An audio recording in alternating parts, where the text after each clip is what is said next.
This trick is called earth turn. It looks like this.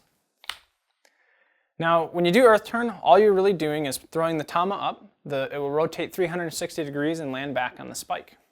So to start this trick, you're going to hold the kendama in the Ken grip, and one thing you can do is modify the grip by putting your thumb on the big cup, which helps you to have a little more control, but you don't have to do that. And the first thing when you do this trick is that you want to make sure that the big cup is facing you.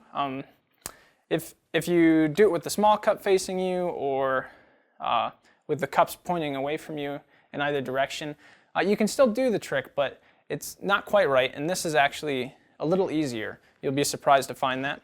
And there are a few tips that will help. The first one is, like any kendama trick, you want to be using your knees a lot. So to get the tama in the air, you actually want to be using your knees to throw it up.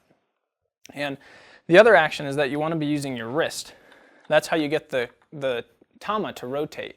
So you combine those actions, and you'll want to experiment with your wrist a little bit.